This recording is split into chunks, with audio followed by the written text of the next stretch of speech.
Assalamualaikum warahmatullahi wabarakatuh. Pada materi kali ini kita akan membahas mengenai perbedaan fungsi lookup, HLOOKUP, dan VLOOKUP.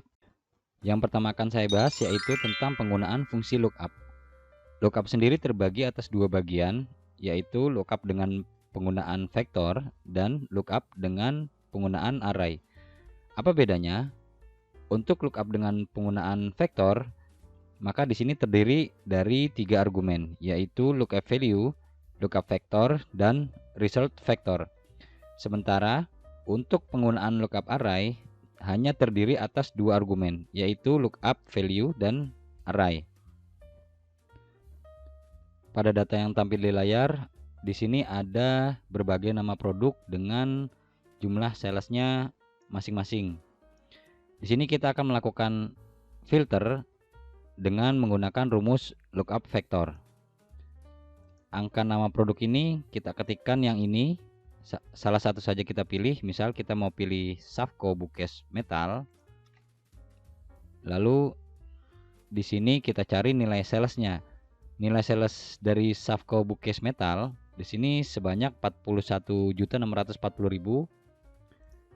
Supaya angkanya muncul dalam kolom sales atau dalam sales, di sini kita ketikkan sama dengan lookup value-nya kita pilih yang ini, lalu lookup vektornya kita pilih yang ini di nama produk, lalu result vektornya kita ambil yang di nilai sales, maka angkanya akan muncul. Ini kita bisa ketikkan untuk IKEA Classic Bookcase dengan nilai 28 juta. Nah, biasanya saya menggunakan Active Egg Control untuk memilih daftar nama-nama yang ada di kolom H ini, yaitu dengan cara menekan Active Egg Control, lalu kita pilih di sini, kita sesuaikan kotaknya, lalu kita klik di sini Properties, kita isi bagian yang link cell. Link cell ini adalah mengacu kepada nilai yang akan kita pilih nantinya, yaitu di sini ada di H4. Maka kita ketik di sini H4. Lalu kita isi di sini list fill range, yaitu range dari nama produk ini, yaitu dari mulai B2 sampai dengan B15. Maka kita ketikkan di sini B2.2 B15. Kita close saja. Maka di sini sudah tampil Safco Bookcase Metal. Agar kita bisa menghilangkan tanda apa ini namanya, tanda tambah ya, tambah dengan tanda panah. Kita klik dulu di sini, design mode-nya kita hilangkan. Maka di sini kita akan bisa memilih daftar nama-nama yang berada dalam kolom B ini. Untuk Logitech keyboard, di sini angkanya 18.220. Kita lihat di sini 18.220. Lalu untuk Motorola cordless di sini angkanya 52. Nah, jadi sebenarnya dengan menggunakan rumusan lookup vector kita melakukan filter terhadap daftar nama-nama produk yang ada di sini. Sebenarnya ini juga sama dengan caranya dengan kita memilih filter yang ada di sini. Namun dengan tampilannya seperti ini kita juga bisa dapat melihat seluruh database-nya. Lalu kita juga melihat hasilnya. Ini kita pindahkan dulu, tekan di design mode dulu, kita pindahkan ke sini supaya agak kelihatan tulisannya. Nah, untuk mengaktifkannya kita hilangkan lagi design mode-nya. Nah, ini kita pilih Safco Bookcase Metal, lalu Samsung smartphone. Nah, intinya di sini adalah daftar nama-nama list yang berada pada kolom B ini. Nah, ini kita kopikan saja ke bawah karena kita akan mengerjakan rumusan lookup array.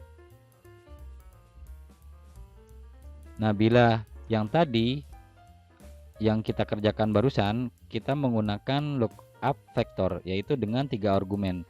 Argumennya yaitu lookup value, lookup vector, Lalu resultnya ada di sini. Nah, untuk yang bagian bawahnya kita hanya menggunakan dengan metode lookup value array. Untuk mengerjakan rumusan lookup array, maka di sini kita masukkan rumusan sama dengan lookup. Kita ambil yang bawah, lookup value-nya kita ambil di H8. Lalu array-nya kita ambil di sini dari B2 hingga E15. Kita coba di sini rubah berdasarkan Logitech. Oh, kenapa di sini belum tidak berubah? Karena tombol yang ini dengan tombol yang di bawahnya saling berkaitan. Untuk memisahkannya, kita rubah di design mode-nya, kita rubah di properties-nya. Link cell-nya kita ambil yang di H8. H8 adalah tempat di mana nama produk yang akan kita cari. Lalu di sini list fill range-nya kita ambil dari B2 hingga E15. Dari B2 sini hingga E15. Kita rubah saja di sini dari B kita ganti menjadi E. Maka di sini tombol yang atas dengan yang bawah tidak saling berkaitan. Nah, kalau kita rubah di sini Cisco smartphone, di sini angkanya 28.925.100 sesuai dengan yang ada di tabel database. Nah, bagaimana bila kita ingin merubah Cisco smartphone berdasarkan subkategorinya, kita ingin munculkan di sini telepon. Misalnya kita ambil di sini subkategori yang akan kita cari. Nah, di sini masih berupa nilai sales. Maka yang perlu kita lakukan perubahan adalah nilai dari array-nya ini kita geser satu kolom. Maka di sini Cisco smartphone termasuk subkategori telepon. Lalu kalau kita pilih di sini band text yang paling atas, band text LAF, maka di sini akan muncul binder. Nah, di situ bedanya antara penggunaan lookup vector dan lookup array. Lalu, apa kelebihan dan kekurangan dari penggunaan lookup itu sendiri? Kita lihat dalam tabel berikut. Untuk kelebihan lookup, yang pertama adalah hasil atau result vector tidak akan berubah jika ada penambahan atau penghapusan baris dan kolom pada database. Maksudnya adalah jika kita menambahkan di antara kolom B dan C ini, maka hasilnya tidak akan berubah. Hasil untuk subkategori dan sales masih tetap. Atau misalnya kita ingin menambahkan di antara kolom A dan B ini, hasilnya pun akan tetap. Begitu juga apabila kita ingin menghapus dua kolom ini, hasil akan tetap dan tidak berubah sama sekali. Untuk kelebihan lookup yang kedua adalah dapat digunakan dalam pencarian data dalam bentuk vertikal maupun horizontal. Contohnya adalah data yang tampil pada layar ini adalah data dalam bentuk vertikal. Kenapa disebut vertikal? Karena headingnya ini berada di bagian atas. Kita akan kopikan ke sheet 2. Kita akan membentuk tabel dalam bentuk horizontal. Nah, tabel yang tampil pada layar ini headingnya sudah berada di sisi kiri. Kita akan mencari lookup vector dan lookup array dengan format horizontal. Untuk lookup vektornya sendiri sama rumusnya, sama dengan lookup value-nya kita ambil yang ini. Lalu untuk lookup vektornya kita ambil nama produk dimulai dari B2 hingga O2. Untuk result vektornya kita ambil data yang sales, karena yang akan kita tampilkan adalah data sales. Kita ambil dari B5 sampai O5. Maka hasilnya adalah nilai sales untuk Motorola smartphone cordless adalah 52.448.400, sama dengan tabel yang berada di atas. Untuk penggunaan lookup array-nya pun sama dengan lookup value-nya kita ambil yang nama produk ini, lalu array-nya kita ambil data dari B2 sampai dengan O5. Maka untuk nama produk Bantex LAF A4 adalah senilai 23.096.500. Angkanya Bantex LAF.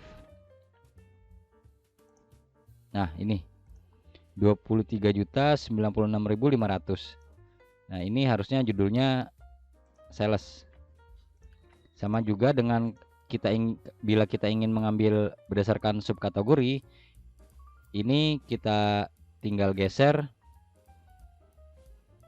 sampai batas akhirnya ke subkategori juga. Maka di sini untuk Bantex LAF hasilnya adalah merupakan subkategori dari binder. Untuk kelebihan lookup yang ketiga, kita akan membahas setelah kita membahas kekurangan lookup. Untuk kekurangan lookup yang pertama adalah jika lookup vektor dalam bentuk bulan dari Januari hingga Desember, maka akan menghasilkan not available atau NA. Contohnya yaitu jika kita misalkan menambahkan bulan di sini dari bulan Januari sampai dengan bulan Februari tahun berikutnya. Di sini kita kopikan dulu nama bulan. Nah, kita akan mencari jumlah sales berdasarkan nama bulan. Misalnya kita ketik di sini bulan Januari.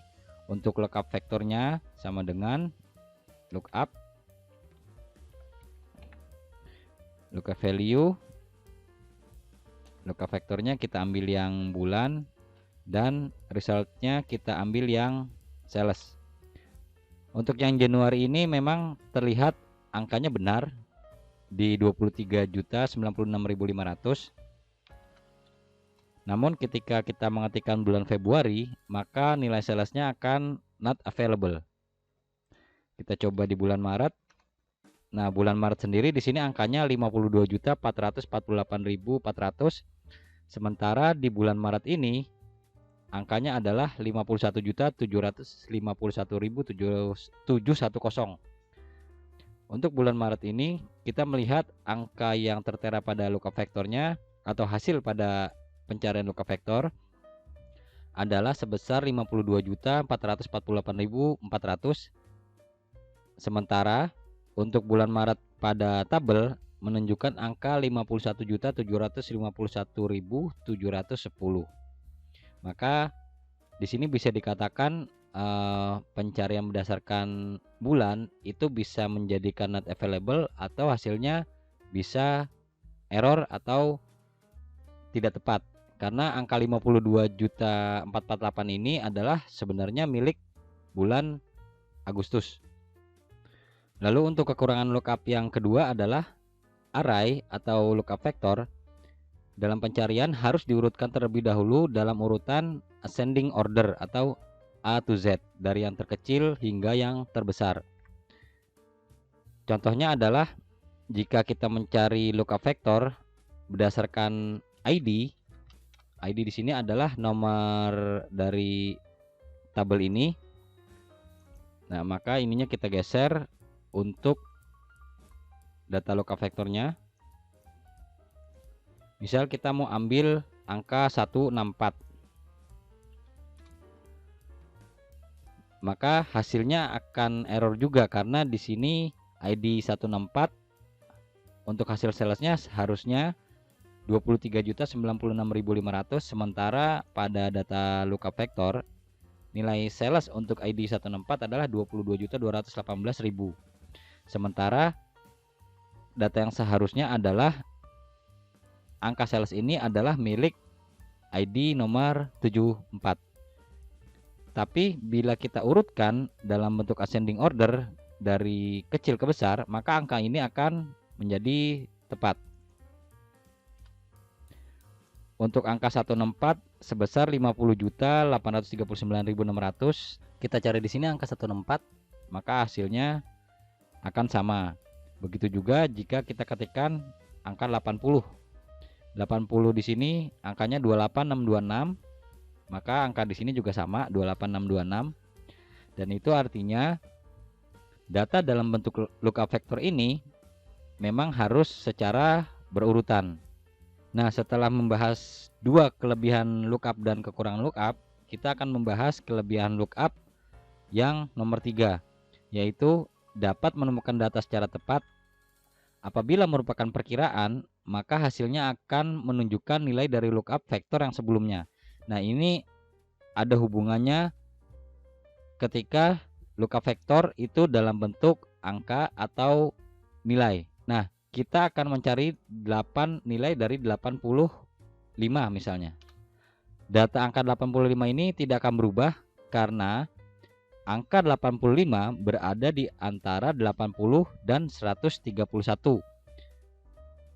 Ketika di sini menunjukkan angka 85, maka dia akan mencari angka yang sebelumnya, hasil yang sebelumnya, yaitu hasil yang sebelumnya adalah 28626 750. Maka kalau kita rubah sampai angka 130, maka hasilnya tetap akan menunjukkan angka 28626 ini. Kita coba di sini 130, maka hasilnya tetap. Jika kita merubah menjadi angka 131, maka hasilnya akan berubah menjadi nilai yang 18220. Nah, itu artinya jika lookup vektor ini yang dicari berdasarkan nilai, maka kita harus mengurutkan nilainya dulu dari yang paling kecil hingga yang paling besar. Jika sudah diurutkan, maka dia akan mencari, hasilnya ini akan mencari nilai yang terdekat. Yang terdekatnya adalah nilai yang di bawahnya. Artinya jika kita mencari nilai di antara 74 dan 80, maka hasilnya tetap akan merujuk kepada hasil yang 74. Jika hasilnya itu lebih dari 80, maka hasilnya akan tetap maka hasilnya akan menjadi 28626 750 yang ini. Kita coba lagi, misalnya kita mau coba angka 275 misalnya di sini. 275, maka di sini angkanya tetap hasil yang 26 169 600 ini. Intinya jika berada di range ini 273 dan 338, maka nilainya di antara 273 sampai 337, maka masih mengacu ke 26169 ini. Untuk pembahasan fungsi VLOOKUP dan HLOOKUP, kita akan membahasnya pada video bagian kedua yang saya sertakan linknya dalam deskripsi di bawah ini.